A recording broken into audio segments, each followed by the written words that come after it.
Hey guys, welcome back to my YouTube channel. This is me Jia, and this video has to be the most requested video of all time. And this is on time management. किस तरह से तुम्हें time manage करना है अपने boards में.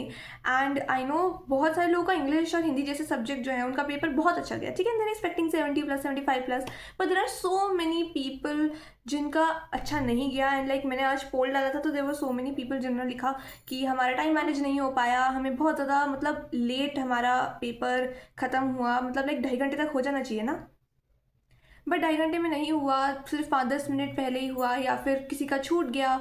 तो like there are so many things जो अलग अलग लोगों ने लिखी हैं, but the main thing is कि द मेन प्रॉब्लम वो कि टाइम मैनेजमेंट नहीं हो पाया. ठीक है, तो मैं बहुत ही छोटी सी वीडियो बना रही हूँ आज. एंड इसमें मैं टेलिंग यू गाइस कि तुम्हें टाइम मैनेज कैसे करना है अपने एग्जाम में, बिकॉज अब तुम्हारा मैथ्स जो बचा है, मैथ्स का पेपर लेंदी आएगा.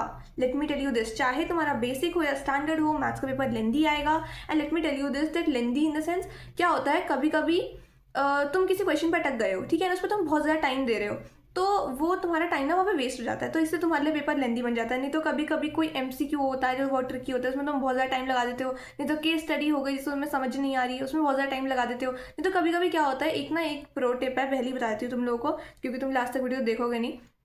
मैथ्स में 90% लोगों को एक्स्ट्रा शीट की ज़रूरत पड़ेगी. आई नो अब तक नहीं पड़ी होगी, बट अब पड़ेगी. तो इसलिए वो वहाँ पे ना स्टेपलर अलाउड नहीं होता, तो तुम्हें वहाँ पे थ्रेड से कुछ करना होता है. तो वो मुझे भी नहीं आता था, तो मेरे लिए थैंक गॉड मेरी जो वहाँ पे इन्विजिलेटर थी वो बहुत अच्छी थी, बहुत स्वीट थी, तो उन्होंने मेरे लिए कर दिया था. ठीक है, बट आई डोंट वांट कि तुम लोग अपने इन्विजिलेटर से कराओ, because most of the times invigilators खड़ूस होते हैं and they don't help you and they like taunt you कि मतलब तुम्हें क्यों नहीं आता. तो लाइक घर से सीख के जाना, ठीक है, कैसे करना है. और क्योंकि तुम्हें मैथ्स में ज़रूरत पड़ेगी, तो एक बार उसमें ना टाइम बहुत वेस्ट होता है, तो वो तुम ठीक से सीख के जाना. ओके, बाकी बात करते हैं तुम्हारे टाइम मैनेजमेंट की. मैथ्स में तुम्हें किस सेक्शन से स्टार्ट करना चाहिए, कौन सा लास्ट में करना चाहिए, this is the most asked question, so let me tell you all about it. पहली एक और चीज़ है, like this was about thread and all.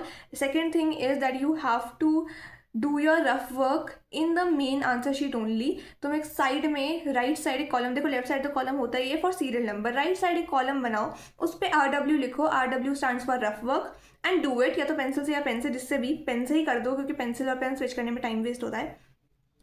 देखो मैं रफ वर्क तुम्हें वहीं पे करने को इसलिए बोल रही हूँ because most of the times जो टीचर है, जो इन्विजिलेटर कह रही हूँ, सॉरी, जो चेक कर रहा है तुम्हारा paper, they check your rough work too, कि तुमने वहाँ पे क्या करा है, तुमने किस तरीके से मतलब कई बार करते हैं. ठीक है, देखो मैं फॉर एग्जाम्पल मैं अपना बताती हूँ.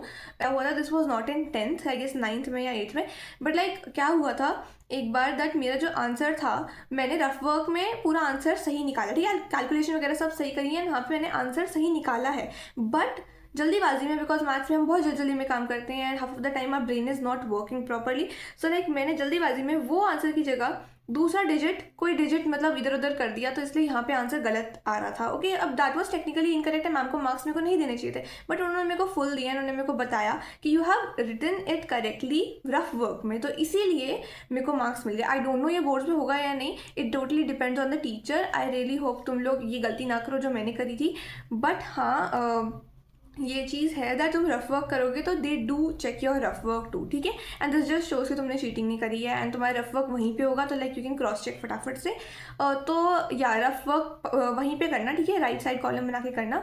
ओके, अब बात आती है तुम्हारे मैथ्स के टाइम मैनेजमेंट की. बेसिकली टाइम मैनेजमेंट में एक सबसे इंपॉर्टेंट फैक्टर होता है तुम्हारा स्पीड वगैरह तो हो गया, ठीक है, दैट इज सैम्पल पेपर्स. अगर तुम सैम्पल पेपर नहीं करोगे तुम्हारा टाइम मैनेजमेंट नहीं हो पाएगा. यू हैव 10 days, 10 पूरे दिन तुम्हारे पास है कैप डेज में. You guys are so lucky, feel lucky actually, to be very honest. ठीक है, तुम लोगों के पास इतने सारे दिन है फॉर प्रैक्टिस, हमें शायद 3 या 4 दिन मिले थे, but you have 10 days and 10 दिन में अगर किसी ने बिल्कुल भी नहीं पढ़ा ना, वो भी बहुत अच्छे मार्क्स स्कोर कर सकता है. So let me tell you this how to do it. अभी तो टाइम मैनेजमेंट की बात पे कर लेते हैं हम, that you have to do sample papers, at least 5 sample paper कर लेना प्लीज़.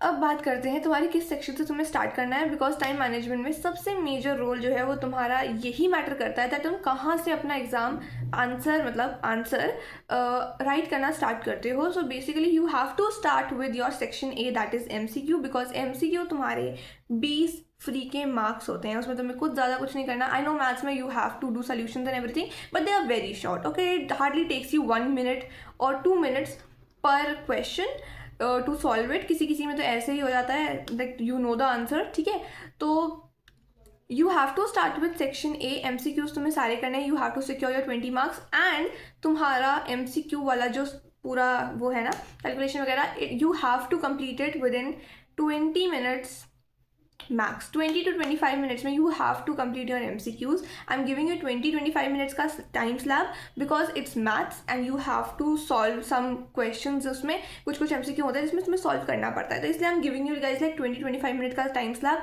कि इतने में you have to complete your पूरा क्या कहते हैं इसे MCQ वाला सेक्शन, ठीक है। एंड देन सेक्शन A खत्म होने के बाद you go to the last section, that is case study. अब मैं केस स्टडी तुम्हें पहले करने को क्यों बोल रही हूँ, the reason is that case study में you need fresh mind. Case study में you can not do it last में बिकॉज उसमें क्या होता है तब तक इंसान थक जाता है करते करते एंड दिमाग पूरा मतलब ऐसे बंद हो जाता है काम करना उस टाइम तक, ठीक है। एंड केस स्टडी में तुम्हें समझना पड़ता है क्या है, फिगर वगैरह देखो, दिमाग चलाओ, तो उसमें दिमाग चलाने वाला बहुत काम होता है केस स्टडी में। तो you have to do it पहले MCQ के बाद केस स्टडी करो, उसे ख़त्म करो, ठीक है। केस स्टडी तुम्हारी जितनी भी होंगी 3-4 जो होती हैं, अगेन 30 मिनट्स में ट्राई करो ख़त्म करने का।